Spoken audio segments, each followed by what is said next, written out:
announces by the state and the defense the evidence is closed. Yes, Your Honor. Are you all ready to go into summation? State is ready, Your Honor. Defense is ready, Your Honor. Okay. Ms. Ross, you have opening and concluding. Yes, sir.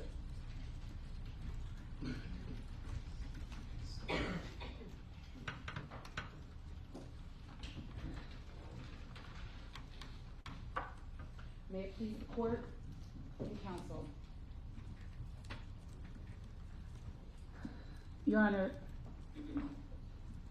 Laken Riley herself has given you all the evidence you need alone to find this man guilty of every single count in this indictment. And as I said in my opening, and what the evidence has shown in this case, is that she did fight. And it is a direct result of that fight that gives you all the physical evidence you need to convict him. And if you only had that physical evidence, you would have enough to convict him. But what you have heard in the last few days in this trial is video evidence laid on top of the physical evidence that corroborates it. Digital evidence laid on top of the physical evidence and the video evidence that all corroborate one another. And the three forms of that evidence in this case, the physical evidence, the video evidence, and the digital evidence, combined twist this very powerful knot that this defendant cannot get out of. There is no way out for him. The evidence in this case has been overwhelming. And the evidence in this case has spoken loud and clear that he is Laken Riley's killer, and that he killed her because she would not let him rape her. And look no further, you have to look no further to his actions 73 minutes before he encountered her on the trail to know what he was up to that day. And so not only does the physical evidence identify him, the video evidence identifies him. His own brother identifies him. His roommate, Rosebelly, identifies him. The people who he was living with condemn him. But his digital evidence of posting selfies of himself wearing what is basically his rapist gear an hour before he leaves his house, that condemns him. He has condemned himself. And what I'm going to do in the time that I have before this court is review the evidence that this court has heard and ask that you find him guilty on every single count of this indictment, not because you feel sorry for anyone, but because he earned it, because he deserves it, and because we have proven it beyond a reasonable doubt. Let's start with the physical evidence. The defendant's DNA is under the right fingernails of Laken Riley. And it is only Laken and this defendant in that sample, and no one else. It was first done at True Allele, and because our Hennis and this defendant are blood brothers, he couldn't be excluded under YSTR. And then it was Diego who could be excluded by YSTR because he has a genetic mutation. But True Allele, when looked further in at the sample, eliminated both Diego and Argenis. So the evidence in this case has been, and is, that it is only the defendant and Laken Riley underneath her right nails. And how did that happen? Because she, in her fight, marked him, scratched him. And the testimony from Ms. Hinkle yesterday, when asked, well, how do you get a person's DNA underneath your fingernails? One of the first things she says is scratches or bodily fluid. Casual contact is not enough, and wearing an item is not enough. And how do we know that? The black Adidas hat that we all see for our own eyes on Diego's head doesn't have his DNA on it. I mean, contact DNA isn't the magic bullet that everybody likes to pretend it is in front of a jury. But we know Diego was wearing that hat. You can see it for your own eyes.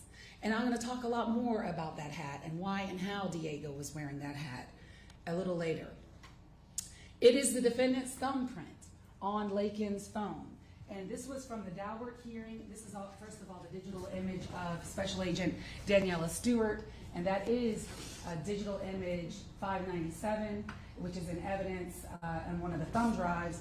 And the court heard the testimony that we adopted from the Daubert hearing, and I have here states 28 from the Daubert hearing of October 11th, where where Sergeant Stewart of the ACC Police Department, who has been a latent print examiner since 1994, has looked at thousands of prints, compared that image that Special Agent Stewart took on the night of Laken Riley's murder when they finally found her phone after dark away from her body. And he compared it to the known fingerprints of Jose Ibarra, and he did it twice. And he found and explained to the court at the Daubert hearing, which we have adopted as part of this transcript, 15 points of comparison and similarities between the latent print left on Laken Riley's phone and Jose Ibarra's fingerprints. So in order to find this defendant not guilty of killing Laken Riley, you would have to disbelieve DNA. You would have to disbelieve fingerprint evidence. And even if you did that, you would still have this. Quite frankly, she got him. She scratched him. And you heard the testimony from Sergeant Epps and from Corporal Sayan. The left wrist was still oozing. Both of them saw that. And when asked, what's with these injuries by Corporal Sayan, and we played that part of the body cam video for the court to see, Corporal Sayan wasn't coming at him hot. It was super calm and casual. They're out there laughing. They're laughing in those videos. Smoking, talking on their phones, talking to one another, all four of those people inside that residence, chillaxing. And Sayan's like, my friend, do me a favor, show me your hands. My friend, how did you get those injuries? And his first response is that of a monstrously guilty individual. What scratches? Y'all don't see these scratches. We don't see these scratches. So in order to find him not guilty, you would have to disbelieve your own eyes. What scratches, he says? All of those scratches. And there were more scratches than that, because when Daniela Stewart, and those photos are in evidence to you, when she photographed him and made him take his shirt off, there are scratches on his back. His back. And you know what that's consistent with? That is consistent with him asphyxiating her, being on top of her, compressing her chest, and smashing her head in with that rock. That's what that's consistent with. How do you get scratches on the back of your neck? How do you get scratches on your back? Laken left those scratches, and the physical evidence says that she left those scratches, because that is why his DNA is underneath her right fingernails. She marked him. She marked him for everyone to see. She marked him for you to see. And the digital evidence that she wore that day also corroborates everything, all the physical evidence and the video evidence. We will never know. We will never know what he did to her on that trail and in what order. And we'll never know what he did to make her stop. Because quite frankly, I am certain she could outrun him if she wanted to. But she didn't. And he did something to her where she knew immediately she was in trouble. And how do we know that? From the Garmin and her phone. Simultaneously, if you put those two things together, which is what this graph is that you saw and that's in evidence, at 9:10 a.m., and there's some seconds in between them that really only matter if you're an Olympian swimmer or a track runner. It's so close together in time, it doesn't matter. It is simultaneous. Simultaneously, she enacts or tries to call 911 from her phone using the SOS function of her iPhone. And we know that from her phone. And simultaneously, at that same time, she comes to a dead stop. She stops in her tracks. And we know that that is the time she meets him on the trail. And how do we know that? Well, we know that from the FBI. Because there is a chart that I'll show you a little later in my closing argument, where at 9:10 a.m., their digital profiles overlap one another. They have met in that woods. His from his timing advanced data from his phone. And remember, the moment he enters the forest, his Wi-Fi is no longer active. And so there's no Reuben data from about 8:55 to about 9:40 a.m. And that is evidence of his guilt too. The fact that he's in that forest, that means he's in the forest. And we know he's in the forest because he has no Reuben data. And we know he's in the forest because his timing advanced data puts him there. And they meet simultaneously, digitally, on that trail at about 9:10 a.m. And so something happened, and this is her Garmin watch. And we know there was a fight because the way that it looks, look at this, on the trail, she's still on the trail till about 9:14 a.m. And then her Garmin starts moving off the trail. And he takes her off that trail 65 feet, 64 feet and 11 inches to be exact, 65, close enough. And he does that for only one purpose, and that is to isolate her so that he can victimize her. And that is exactly what he did. But the true allele under her nails, as damning as it is, isn't all that you have. And you could put that aside and the fingerprint aside, although there's no reason to. On the jacket that he is seen throwing away about 12 minutes or 14 minutes after her heart stops beating. And it is no coincidence that he is in that forest until her heart stops beating at 9:28 a.m. And it isn't until around 9:40 that he emerges. He is with her that entire time. But about 14 minutes afterwards, he is seen on video dumping a jacket that you have here in evidence that you've seen a lot, so I'm not going to show it to you again, that has a mixture, and this is traditional DNA. This is not true allele. This is not probabilistic genotyping. This is traditional DNA, and it is a mixture between only two people, Laken Riley and this defendant. And it's no mistake that it is blood, a mixture of their blood on that jacket.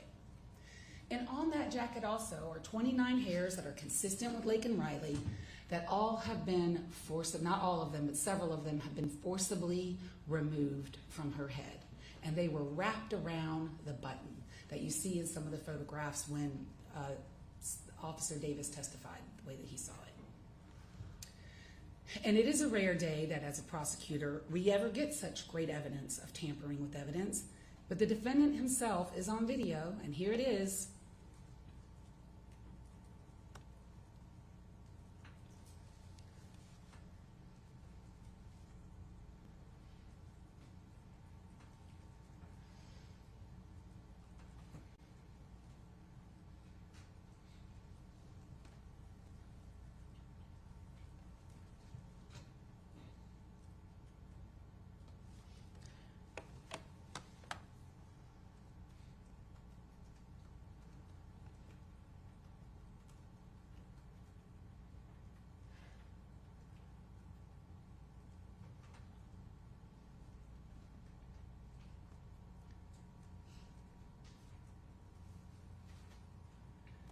And now I guess the defense will have you believe he just threw away that jacket right at this moment just because he just didn't want it anymore. That's not reasonable. He threw away that jacket because he knew exactly what was on it. He knew it was his blood, he knew it was her blood, and he knew he had to get rid of it. And he also knew that he had to get rid of his gloves. And so what he does further on in this frame is you can see him take them out of his pocket and throw it in the bushes. And on those gloves is Laken Riley's blood. He threw away the gloves because he knew what he had done. He knew her DNA or her blood would be on that, and he got rid of it. That is what we call consciousness of guilt in our business. He threw away those items because he knew he had killed her, and he threw them away because he didn't want anyone to find him. That's why he did it. And what's so fascinating about this video is the part where he looks at the hat. Let's talk about that. Guess what he didn't throw away? The hat. It's his brother's hat. Diego said it in the interview. That's my hat. He wears his own brother's hat to go kill someone. And he looks at it. Oh, no blood on that. He didn't see any blood on it, although there is her blood on it. Puts it back on his head. Doesn't throw that away. And then lets his own brother walk around with it the next day. And the fact is, if Diego had not been wearing that hat, we may have never caught these people. We may have never caught him. But Diego was wearing that hat. Do you think for 1 minute Diego would have to be the dumbest killer on the face of the planet if he killed Laken Riley and was still wearing that hat around? Because what Laken Riley's killer did was he got rid of all the evidence. At least he thought he did. And that hat right there, he couldn't see her blood. And he gives it back to his brother. And luckily for all of us, his brother decides to wear that hat that next day.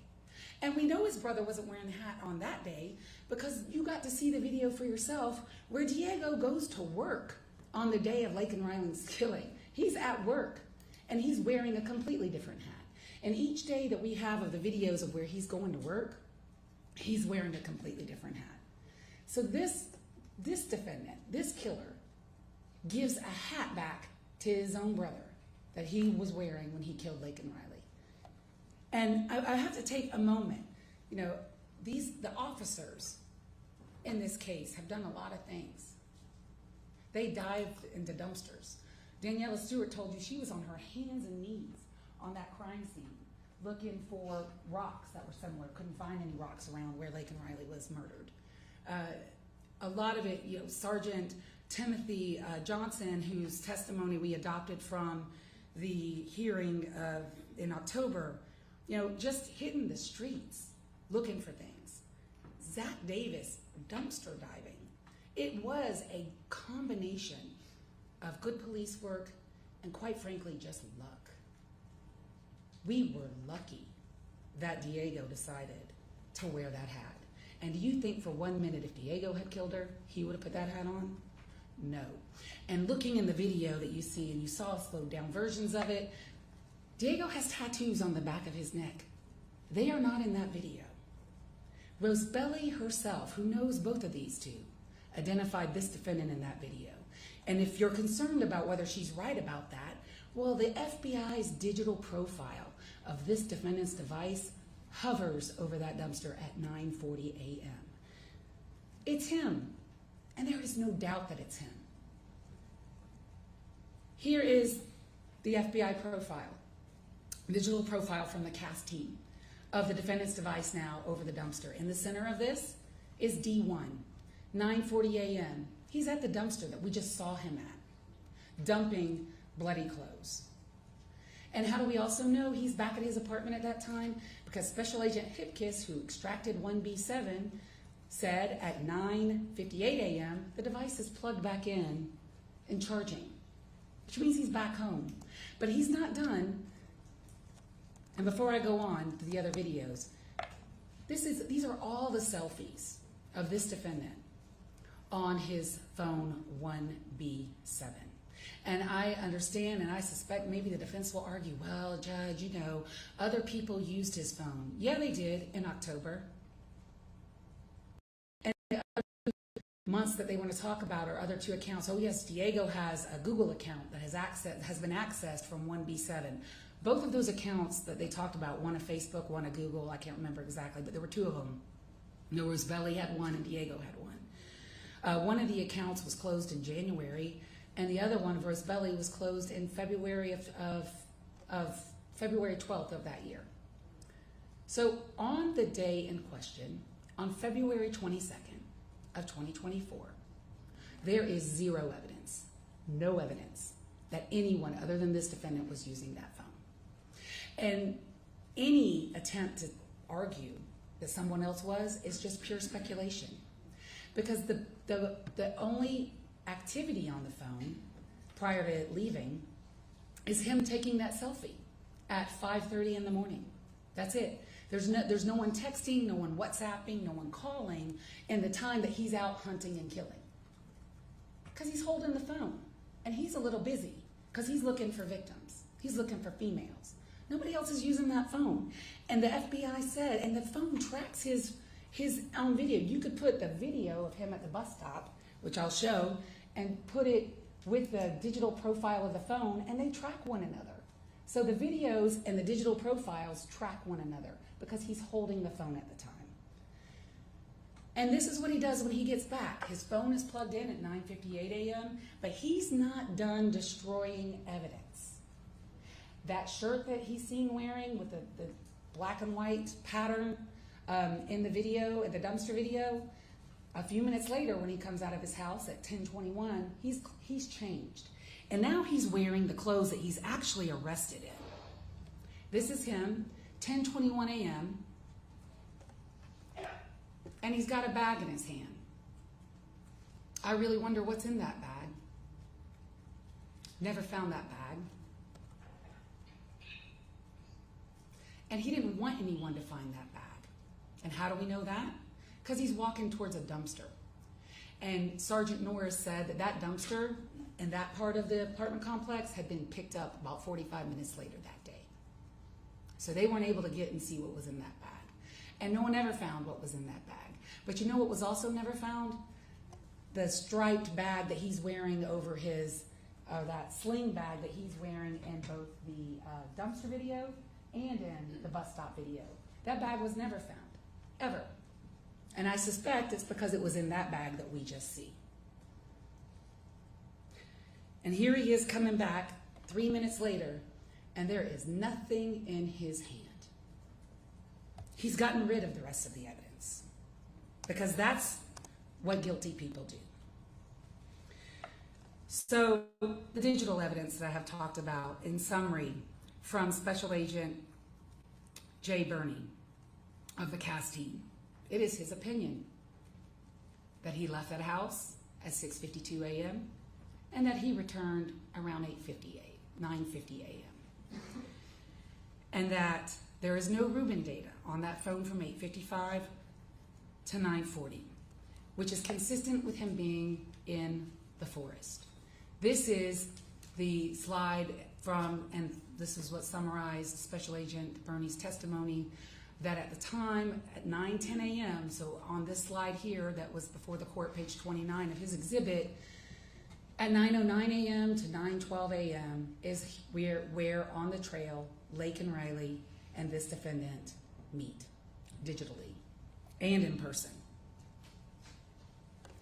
And so that is pretty much the evidence. His DNA is there, his thumbprint is there, and he's on video dumping evidence associated with the crime shortly thereafter. I want to talk to you about the charges in the case, and this is usually when I would go on much longer with a jury, but I don't think there's a need to do that with this court. These are slides that I use in murder cases where I close all the time in front of juries. The court is aware that in the state of Georgia we have malice murder. The defendant is charged in count 1 of this indictment with malice murder. Malice can be proven in 2 ways, as you know, but we really don't even need to talk about implied malice in this case. This is express malice. Everything this defendant did to Laken Riley on that trail showed his intent to murder her. And what express malice is simply the intent to kill. And so what evidence is there that when he interacted with her on that trail and he drug her off that trail that he intended to kill her? Well, look no further than the evidence of the medical examiner in this case.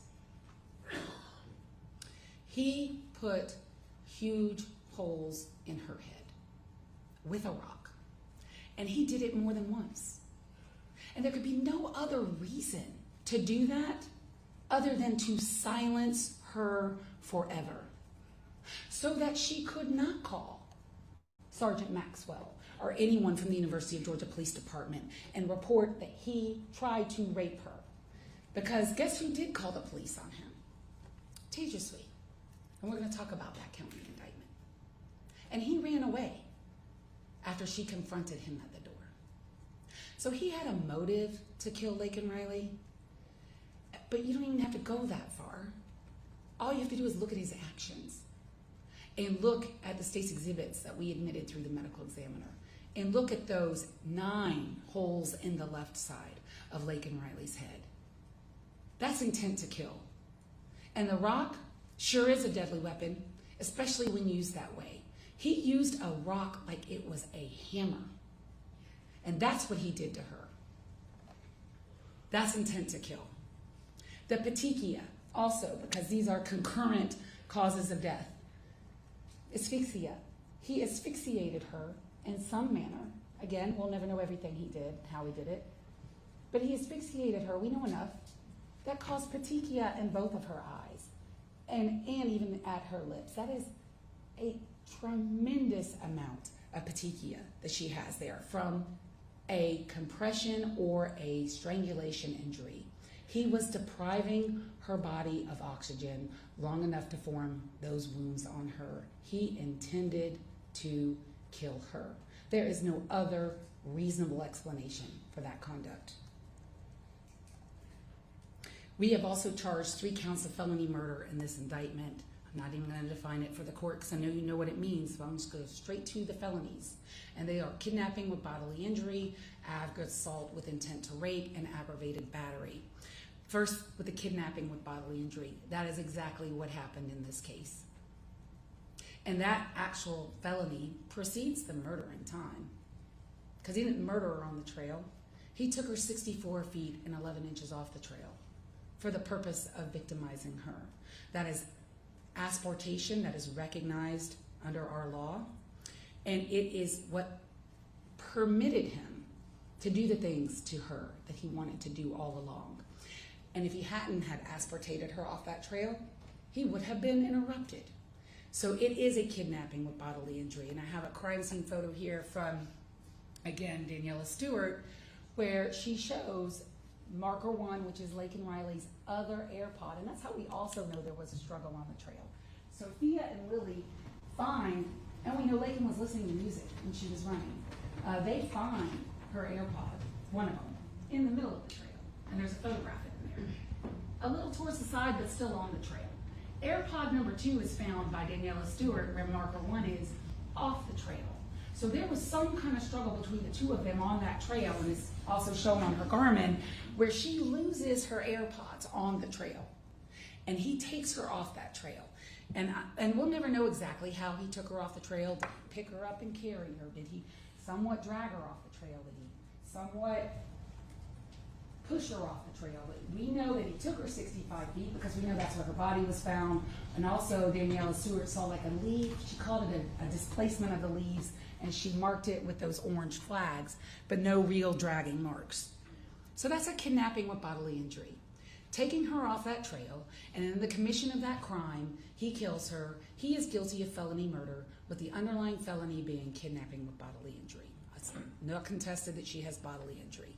But the aggravated assault with intent to rape, there were a lot of questions about, well, you know, could her shirt be up from dragging her? I suppose the defense might be, well, I killed her, but I didn't intend to rape her.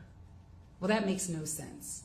Because the only thing that makes sense about why these two individuals who don't know each other, never met each other, had this encounter on this trail at this moment while Laken is out for her morning jog, is because he wanted to sexually assault her. What evidence do we have of that? What has been left behind from the struggle that we can discern that? What circumstantial evidence? Well, her clothes are in 2 different directions. And it is important to talk about her clothes. And we're not talking about her clothes in order to shame her as a female. No. It's evidence on how she wears her clothes. She would wear running tights when she ran because that's what's comfortable. And that's how you run. And she would wear them over her navel because when you're running, you want your clothes to stay put. And she wore a Lululemon jacket, and she wore 3 layers of clothes that day. And it's important to talk about that from an evidentiary perspective because these are tight running clothes that are designed not to move. Not to move. And if they want to say dragging may have caused one of the layer of clothes to come up, all right, I'll give you 1. But I can't give you 3, and I can't give you the clothes going in 2 different directions. Her shirt was up. Her running bra up. Her jacket up, and her breasts were exposed. In a way that you saw in Sergeant Maxwell's body cam video, and in a way that Special Agent Beyer testified to the court, and he photographed them. They were twisted all together in a knot almost, above, and like almost tying down or pinning down her shoulders. That is not an accident, and that is not from dragging. And if you even want to think that that was from dragging, then how do you explain how her tights are down below her navel? She never wore them that way.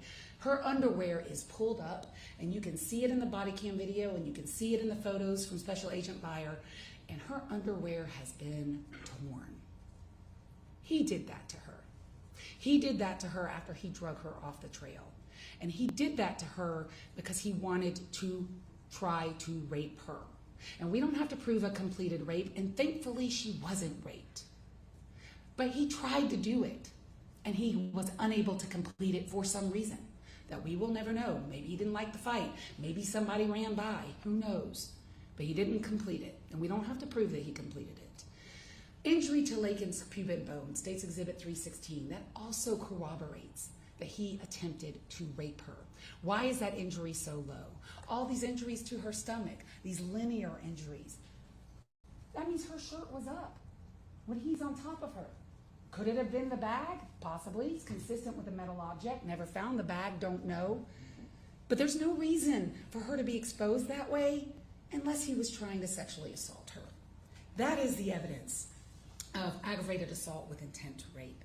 It's the only thing that makes sense about the encounter, but there's all that physical evidence that supports and corroborates that that's exactly what he did out there. Aggravated battery.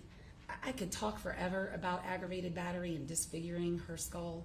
Just look at State's Exhibits 305 and 307. I really don't need to say anything else. Look at those two exhibits. That is the very definition of aggravated battery under Georgia law. He is guilty of aggravated battery and felony murder, with the underlying felony being aggravated battery. Obstruction of a 911 call. The SOS call was made, no doubt about that. We got that from not only Laken's phone, but we also got that from Kevin McCreevy from the 911 call center. She made a call. She made a call, it was answered. You heard the call. Kevin McCreevy testified. The caller hung up on the 911 center. That was his testimony. The 911 center called Laken back twice, and that you could see that in her phone. And neither call was answered. Who hung up the phone? Well, he did. How do we know that? State's Exhibit 28. It is no coincidence that his thumbprint is on her phone where you would go to hang up an iPhone. And also on that call, that is about a minute call, you hear him say, "Yo, Tango." I have. Yeah, you do. You do have. You had her phone, and he hung it up. And when 911 called back twice, no one answered. And her phone is separated from her body. So her body is in, she was murdered by the tree. She was moved and hidden and put leaves over her. And it worked because it took Sergeant Maxwell 20 minutes to find her, and he had her digital profile. And we didn't play the whole thing, but he testified it took him 20 minutes. And because he hid her, because he didn't want anyone to find her. We were lucky there too. But he separated her from her phone. Her phone was so far away from her, it took them hours to find it. You heard Sergeant Norris, I was walking through shining a flashlight. I almost stepped on it. You saw the video of his body cam. You saw how dark it was out there when they found his phone, her phone. He separated her from her phone because he didn't want her to complete that 911 call. And she didn't. He's guilty of that. Tampering with evidence. I've already covered this. It is rare we get this on video, but we got it on video. He's throwing away the bloody jacket. He's throwing away the bloody gloves. That's how it is alleged in the indictment. He's guilty of that. And I've already covered this. There he is, no tattoos, been identified, looking at the hat that he decides to keep. Here he is on social media. If you have any doubt that that's him wearing the hoodie and the black Adidas hat, did you a huge favor there as the fact finder. It's 5:37 a.m. on the day of the murder. He's about to go out, and that's how he's dressed. He is alone in all of these times. Trail cam video, Tejaswi and Sally, the other female runner that encountered him at 8:24 a.m. where he is what? In the woods. And how do we know that? Because when Tejaswi calls the police on him at about 8 o'clock in the morning, he vanishes and disappears into the back, and Sergeant Rabu testified in the direction of the IM fields. And he stays there. What's he doing there? What's he doing there? Well, he isn't running. I doubt he's bird watching. He's sitting there waiting for someone to come by because his first intended target, he wasn't able to get. And I'm going to ask if there are any cameras up. I want to show a portion of something that I don't want the peeping victim to be seen, the Tejaswi. So I will direct media to not publish this as well as. All right. So are we good? We're good. Okay. I'll let you know when it can come back up.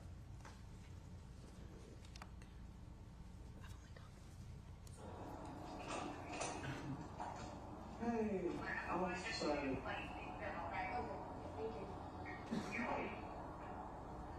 Hey, can I come in or you? Alrighty. So I'm just gonna get one thing over the radio. 6427. I believe it's gonna be the north facing at the end of the building. Hey, sir, you okay? I'm okay. I gotcha. I understand it would be a little bit scary. I'm just gonna be asking a couple questions, get some clarifying information, okay? So you were taking a shower, correct? And you heard something going on? Yeah, I heard like something was moving, and I just heard it was someone from upstairs. I mean, I usually hear that. And then when I actually came out, I heard it coming from the door. Oh, you heard it coming from this door? Yes. Okay. So I went to see to the people, and then I saw actually someone was like crouched down and then trying to I think I just open it. Okay. And then I thought it was just maintenance. I thought of opening, but then I was like, why would they do that right when it first knock? Yeah. So, and then I said, excuse me, and as soon as I said that, they tried to duck down, and I could see them ducking. Mm-hmm. And then they went away, and then after that I tried to get the phone. Then when I was standing by the door, then I could see them peeking, trying to peep and take a look. They're trying to look into that. So it's, at no point did they ever enter your No, they your door. Okay, good. In this frame, you can see, as some people would say, clear as a country mile to the back of Building S from Tasia Sweet's apartment. She absolutely saw him looking in her apartment. And when she said he was ducking, you can see that for yourself in the trail cam video. And the peeping Tom, and I'm gonna, okay, y'all can come back up now. Are we good? Okay. Is important as a charge, and you could see how scared she was and frightened in that video. She was unnerved about what happened to her. She's in the shower. And that's when he decides to try to open her door. Again, he had been outside her apartment for an hour. The testimony from Sergeant Rabu, and you saw this video yesterday from GBI Cyber, he first appears on the trail at 6:52 a.m. according to that trail cam video. Guess what that coincides with? His digital profile from the FBI. His phone is moving at the exact same time that you see him on this video for the first time. And what this does is, it is a crime, and he is guilty of that crime, but it shows his state of mind. You watched the video yesterday. He's there for an hour. You see students kind of mulling around, some of them waiting for the bus, a lot of them on their phones. He is not pressed. He doesn't care. He talks to no one. He interacts with no one, and he keeps circling back and forth from Tasia Sweet's door to the back of her apartment, Tasia Sweet's door to the back of her apartment, and he does it 6 times, and he tries to open her door at least twice that we can see, and when she says he is ducking, there's her window, you've seen that image as well. Here is the part of the video at 7:54 a.m. You see him ducking. She is absolutely correct. And what's he wearing? He's wearing the hoodie, a black hat, black gloves, and carrying a cup. His digital profile puts him right over her apartment at these pertinent times. His Reuben data is collecting at this point because he's not in the forest. And so it's him because of that as well. His digital profile puts him there. He's wearing the same clothes. But if you have any residual doubt that that's him in the video, boom. His DNA is on the cup. The white cup that you can see him carrying in that video was found smack in between Tasia Sweet's apartment and Laken Riley's body, and it is his DNA on that straw. And yes, it's a mixture. It's not Diego's, it's not Argenis's, it's not anyone related to him. It's him and some other male. And there's alcohol in that cup.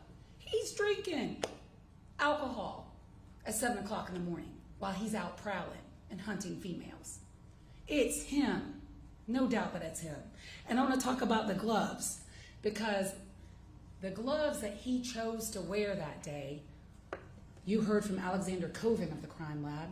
Luckily, again for us, they were cheap. They're not latex. They're some kind of polyethylene, like plastic gloves that tear easily, is what he said. That was his scientific testimony. And those gloves were torn. And you saw photographs of them where Katrina photographed them at the crime lab. And because those gloves were torn, he was able, and maybe they were not torn when he was holding the cup, maybe they got torn when he's holding these rocks and murdering Laken Riley when she is fighting him. But at some point they were torn, and we know that because after they're recovered in the bushes, they go to the crime lab and they are photographed and they are examined. And the first person who sees them at the crime lab is Valencia Johnson, and she says they were damaged. The second person who sees them is Katrina, and she photographs them. And you have the photographs and evidence to use. You can see for yourself that they were damaged. So what in the world is he doing outside a co-ed's apartment, wearing plastic kitchen gloves, a hoodie, covering up his face, and skulking around? He is trying to get her. And when he couldn't get her, he ran away into the forest, and he stayed there until he encountered Laken Riley about 73 minutes later. And then he did all of the things that we've already covered in the indictment. And I want to talk to you a little bit about circumstantial evidence, but not in a way that I would talk to a jury about it. There is no legal difference between circumstantial evidence and direct evidence.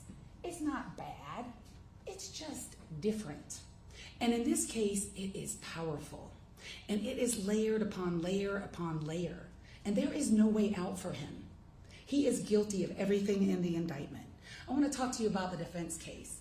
And this is actually something that a scientist said yesterday. It's amazing how trials are, how people say things you never expected, and they just have a life of their own. Trials. Ashley Hinkle yesterday, I think it was on Cross. The absence of evidence is not evidence of absence. I couldn't say it better myself. I suppose their defense is Diego did it, because that's all we've been talking about is Diego. And yeah, Diego was a suspect because he's wearing the hat that they saw. But eventually, you know what the officers didn't do in this case? They did not turn a blind eye. They got Diego's phone, they got Diego's DNA, they interviewed Diego, and they followed it to its natural end. They looked through hundreds of hours of video. You saw the chart that Detective Norris put in on Friday of all the videos around the IM fields. And there were multiple cameras. He and Sergeant Rabu and Special Agent Lucas Beyer, they watched hundreds and hundreds of hours of videos. Guess who's not anywhere near the IM fields at the time and on this day? Diego. He is nowhere to be found. And the only way that Diego could have done this crime, and the only way that it could be even like a reasonable hypothesis that he could have done this crime, is if he had two things. Number one, magic pixie dust. He would need the magic pixie dust to put his brother's thumbprint on her phone. He would need the magic pixie dust to put his brother's DNA underneath Laken Riley's fingernails. And he would also, in addition to that, because of the video evidence, he would need one other thing. And that would be Harry Potter's invisible cloak. He would have to put that on and go to the IM fields and do these things because nobody sees him. And I want to talk about Stephanie, because what your decision is today is it's Stephanie versus science. Stephanie, who wants to invoke the fifth when asked about whether she had a sexual relationship with Diego, which goes to her motive for being here. And the conversation, which is so interesting, that she said she had with Diego on the night of the 22nd, after the police were in her apartment, and we know it had to be the night of the 22nd because it was after Laken Riley's body was found, which was noon on the 22nd. But before 8 a.m. in the morning, when Sergeant Johnson sees Diego wearing that hat that his brother left in the apartment after killing her, and she says between that time she had a conversation with him at some point Well, guess where Diego was that day on the 22nd? You saw it for yourself. He was at work.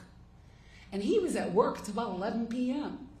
And it was Stephanie's birthday, and she was out drinking. And she drank so much, Judge, that she even said, and the GBI, Annie Mormon, confirmed, she was drunk when she was talking to the GBI the next day still. And maybe she did have some semi kind of conversation with him. And even then, if you take her at her word, it's not a confession. There is no evidence that he did anything except be a brother to him. And it's pretty low down that you're going to take the killing hat and then let your brother wear it around in the apartment complex the next day. But that's just what a killer would do. So to believe her, you would have to disbelieve all of that. And then today we heard some unreliable inmate hearsay. Not reliable. And cannot weigh anything against the mountain of forensic evidence, video evidence, and digital evidence that you've heard in this case. And yes, here is Diego wearing that hat. You think he'd have worn that if he had known what was on it? He didn't know. Glad he wore it. He didn't know.